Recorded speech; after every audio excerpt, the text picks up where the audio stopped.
ਇਹਨਾਂ 'ਚ ਖਲੋਤੇ ਹੋਰ ਕਮਜ਼ੋਰ ਲੱਗਦੇ ਨੇ ਸਭ ਤੋਂ ਜ਼ਿਆਦਾ। ਤਾਲਾ ਸਾਹਿਬ ਤਾਂ ਮੈਂ ਕਿਹਾ ਵੀ ਫਾਇਦਾ ਛਾਤੀ ਏਡੀ ਚੌੜੀ ਜੱਫੀ ਪਾਵੇ ਮੈਂ ਥੋੜੀ ਦੇਰ ਆਰਾਮ ਵੀ ਕਰ ਸਕਦਾ ਕਿ ਇਹ ਪਾਕਿਸਤਾਨ ਦੀ ਸ਼ੋਬਿਜ਼ ਇੰਡਸਟਰੀ ਨਾਲ ਬੜਾ ਪਿਆਰ ਕਰਦੇ ਨੇ ਔਰ ਕਰਨ ਕਿਉਂ ਨਾ ਸਿਰ ਤੇ ਕੋਈ ਜ਼ਿੰਮੇਵਾਰੀ ਤੇ ਰਹੀ ਨਹੀਂ।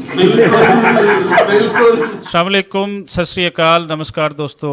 मैं हाँ ਤੁਹਾਡੇ ਸਭ ਦਾ ਅਹਿਮਦ ਰਜ਼ਾ ਔਰ ਅੱਜ ਪੰਜਾਬੀ ਪ੍ਰਚਾਰ ਸਟੂਡੀਓ ਦੇ ਵਿੱਚ ਪੰਜਾਬੀ ਇਤਿਹਾਸ ਦੀ ਪੰਜਾਬੀ ਤਾਰੀਖ ਦਾ ਇੱਕ ਵੱਡਾ ਦਿਨ ਉਹ ਸੈਲੀਬ੍ਰੇਟ ਕੀਤਾ ਜਾ ਰਿਹਾ ਹੈ ਔਰ ਉਹ ਦਿਨ ਹੈ ਪੰਜਾਬੀ ਫਿਲਮ ਡੇ ਔਰ ਪੰਜਾਬੀ ਸਿਨੇਮਾ ਡੇ।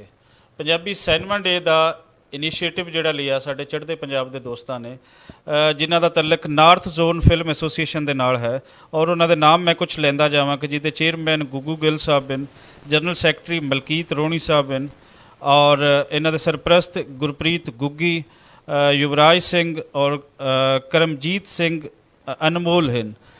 ਇਹ ਉਹ ਨਾਮ ਹਨ ਜਿਹੜੇ ਪੰਜਾਬੀ ਫਿਲਮ ਦੇ ਵੱਡੇ ਨਾਮ ਹਨ। ਦੁਨੀਆ ਭਰ ਦੇ ਵਿੱਚ ਜਿੱਥੇ ਜਿੱਥੇ ਪੰਜਾਬੀ ਫਿਲਮ ਦੇਖੀ ਜਾ ਰਹੀ ਹੈ ਇਹਨਾਂ ਨਾਵਾਂ ਨੂੰ ਬਿਲਕੁਲ ਤੁਸੀਂ ਜਾਣਦੇ ਹੋਵੋਗੇ। ਇਸ ਦਾ ਆਈਡੀਆ ਕਿਸ ਤਰੀਕੇ ਦੇ ਨਾਲ ਆਇਆ ਉਹ ਵੀ ਮੈਂ ਤੁਹਾਨੂੰ ਦੱਸਦਾ ਜਾਂਦਾ ਵਾਂ ਕਿ ਫਿਲਮ ਬਹੁਤ ਵੱਡਾ ਮੀਡੀਅਮ ਹੈ। ਫਿਲਮ ਦਾ ਇੱਕ ਡੇ ਸੈਲੀਬ੍ਰੇਟ ਨਾ ਹੋਣਾ ਔਰ ਖਾਸ ਕਰ ਪੰਜਾਬੀ ਫਿਲਮ ਦਾ ਡੇ ਸੈਲੀਬ੍ਰੇਟ ਨਾ ਹੋਣਾ ਇਹ ਪਤਾ ਨਹੀਂ ਪਹਿਲੇ ਸਾਡੇ ਦੋਸਤਾਂ ਦੇ ਜ਼ਿਹਨ ਦੇ ਵਿੱਚ ਕਿਉਂ ਨਹੀਂ ਆਇਆ, ਲੇਕਿਨ ਉਹ ਕਹਿੰਦੇ ਨੇ ਕਿ ਦੇਰ ਆਏ ਦਰੁਸਤ ਆਏ ਤੇ ਇਹ ਡੇ ਸੈਲੀਬ੍ਰੇਟ ਕੀਤਾ ਜਾ ਰਹੀ ਹੈ। ਅੱਜ ਪੂਰੀ ਦੁਨੀਆ ਦੇ ਵਿੱਚ ਚੜ੍ਹਦੇ ਪੰਜਾਬ ਦੇ ਵਿੱਚ ਇਹ ਡੇ ਸੈਲੀਬ੍ਰੇਟ ਕੀਤਾ ਜਾ ਰਿਹਾ ਹੈ। ਉਹ ਵੀ ਸ਼ੁਰੂ ਹੋਈ ਲਾਹੌਰ ਦੇ ਅੰਦਰ। ਅਸੀਂ ਕਿਉਂਕਿ ਕਰੋਨਾ ਦਾ ਨੋਟੀਫਿਕੇਸ਼ਨ ਜਾਰੀ ਹੋ ਗਿਆ ਇਸ ਲਈ ਇੱਕ ਵੱਡੀ ਤਕਰੀਬ ਸੀ, ਉਸ ਨੂੰ ਸਾਨੂੰ ਥੋੜ੍ਹਾ ਮਿਨੀਮਾਈਜ਼ ਕਰਨਾ ਪਿਆ ਔਰ ਅੱਜ ਅਸੀਂ ਇੱਥੇ ਕੋਈ 10-12 ਦੋਸਤ ਇਕੱਠੇ ਹੋ ਕੇ, ਬਾਕੀ ਦੋਸਤ ਸਾਨੂੰ ਨਾਲ ਜੁਆਇਨ ਕਰ ਰਹੇ ਨੇ, ਇਫਤਖਾਰ ਠਾਕਰ ਸਾਹਿਬ, ਅਕਰਮ ਉਦਾਸ ਸਾਹਿਬ ਉਹ ਵੀ ਤਸ਼ਰੀਫ ਲਿਆ ਰਹੇ ਨੇ। ਇਸ ਟਾਈਮ ਸਾਡੇ ਨਾਲ ਸਾਡੇ ਕਬੱਡੀ ਟੀਮ ਦੇ ਕਪਤਾਨ, ਪਾਕਿਸਤਾਨ ਦਾ ਇੱਕ ਵੱਡਾ ਨਾਮ ਸ਼ਫੀਕ ਚਿਸ਼ਤੀ ਸਾਹਿਬ ਉਹ ਸਾਡੇ ਨਾਲ ਮੌਜੂਦ ਹਨ, ਪਹੁੰਚ ਚੁੱਕੇ ਹਨ। ਤੁਹਾਨੂੰ ਜੀ ਆਇਆਂ ਨੂੰ ਆਖਦੇ ਹਾਂ ਜੀ।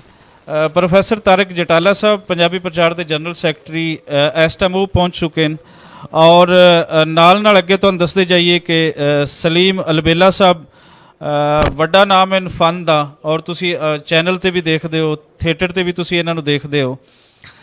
ਫਿਰ ਉਸ ਤੋਂ ਅੱਗੇ ਦੁਨੀਆ ਭਰ ਦੇ ਵਿੱਚ ਪੰਜਾਬੀ ਸ਼ਾਇਰੀ ਰਾਹੀਂ ਜਾਣੇ ਪਛਾਣੇ ਬਾਬਾ ਨਜਮੀ ਜੀ ਉਹ ਵੀ ਮੌਜੂਦ ਹਨ ਔਰ ਸਾਡੇ ਲਈ ਬੜੀ ਮਾਣਯੋਗ ਗੱਲ ਹੈ ਕਿ ਉਹਨਾਂ ਦਾ ਆਉਣਾ ਔਰ ਇਹ ਪੰਜਾਬੀ ਫਿਲਮ ਡੇ ਦੀ ਸੈਲੀਬ੍ਰੇਸ਼ਨ ਦੇ ਵਿੱਚ ਉਹਨਾਂ ਦੀ ਸ਼ਿਰਕਤ ਕਰਨਾ ਇਹ ਬੜੇ ਵੱਡੇ ਸਾਡੇ ਸਾਰਿਆਂ ਵਾਸਤੇ ਬੜੇ ਵੱਡੇ ਮਾਣ ਦੀ ਗੱਲ ਹੈ।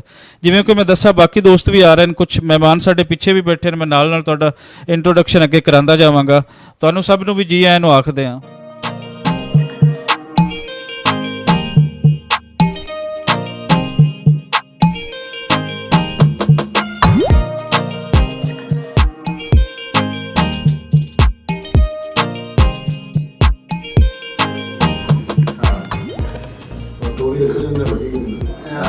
ਮੁਬਾਰਕਾਂ ਜੀ ਸਭ ਨੂੰ, ਮੁਬਾਰਕਾਂ। ਪੰਜਾਬੀ ਫਿਲਮ ਡੇ ਦਾ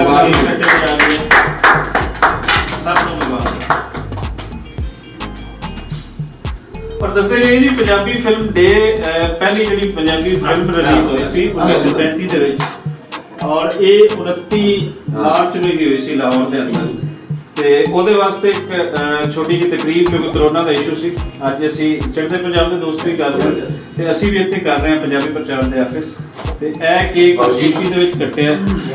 ਇਸ ਟਾਈਮ ਸਾਡੇ ਨਾਲ ਇਫਤਖਾਰ ਠਾਕਰ ਸਾਹਿਬ, ਬਾਬਾ ਨਜਮੀ ਸਾਹਿਬ, ਤਾਰਿਕ ਜਟਾਲਾ ਸਾਹਿਬ, ਰਾਣਾ ਸਾਹਿਬ ਔਰ ਸ਼ਫੀਕ ਚਿਸ਼ਤੀ ਸਾਹਿਬ ਔਰ ਅੰਜਨ ਗਿੱਲ ਸਾਹਿਬ ਤੇ ਬਾਕੀ ਸਾਡੇ ਦੋਸਤ ਵੀ ਨਾਲ ਹਨ, ਵਿਰਕ ਸਾਹਿਬ ਔਰ ਇੱਕ ਵੱਡੀ ਟੀਮ ਦੇ ਦੋਸਤ ਹਨ ਤੇ ਸਭ ਨੂੰ ਜੀ ਆਇਆਂ ਨੂੰ ਜਨਾਬ। ਔਰ ਫੈਸਲ ਅਲੀ ਸਾਹਿਬ ਜਿਹੜੇ ਜਿਨ੍ਹਾਂ ਦੇ ਕੋਲ ਕੈਮਰਾ ਹੈ ਇਸ ਟਾਈਮ ਤੁਸੀਂ ਦੇਖ ਰਹੇ ਹੋ, ਇਹਨਾਂ 'ਚ ਖਲੋਤੇ ਹੋਰ ਕਮਜ਼ੋਰ ਲੱਗਦੇ ਨੇ ਸਭ ਤੋਂ ਜ਼ਿਆਦਾ। ਤਾਲਾ ਸਾਹਿਬ ਤਾਂ ਮੈਂ ਕਿਹਾ ਵੀ ਫਾਇਦਾ ਛਾਤੀ ਏਡੀ ਚੌੜੀ ਜੱਫੀ ਪਾਵੇ ਮੈਂ ਥੋੜੀ ਦੇਰ ਆਰਾਮ ਵੀ ਕਰ ਸਕਦਾ ਤੇ ਖਾ ਲਓ, ਇਹ ਕੰਮ ਕਿਸੇ ਨੂੰ ਨਹੀਂ ਦੇਣਾ। ਮੈਂ ਬੜਾ ਕੰਮ ਨਹੀਂ ਲੱਗਾ ਸਰ ਮੈਨੂੰ ਥੋੜਾ ਕਰਕੇ ਔਰ ਇਹ ਬੜੀ ਗੱਲ ਹੈ ਕਿ ਜਿੱਥੇ ਵੀ ਕੋਈ ਸ਼ੋਬਿਜ਼ ਦੇ ਬਾਰੇ ਗੁਫ਼ਤਗੂ ਹੋ ਰਹੀ ਹੋਵੇ, ਗੱਲ ਹੋ ਰਹੀ ਹੋਵੇ, ਇਕੱਠ ਹੋ ਰਿਹਾ ਹੋਵੇ, ਉੱਠਦੇ ਆਉਂਦੇ ਨੇ। ਇਟ ਮੀਨਸ ਕਿ ਇਹ ਪਾਕਿਸਤਾਨ ਦੀ ਸ਼ੋਬਿਜ਼ ਇੰਡਸਟਰੀ ਨਾਲ ਬੜਾ ਪਿਆਰ ਕਰਦੇ ਨੇ ਔਰ ਕਰਨ ਕਿਉਂ ਨਾ ਸਿਰ ਤੇ ਕੋਈ ਜ਼ਿੰਮੇਵਾਰੀ ਤੇ ਰਹੀ ਨਹੀਂ। ਬਿਲਕੁਲ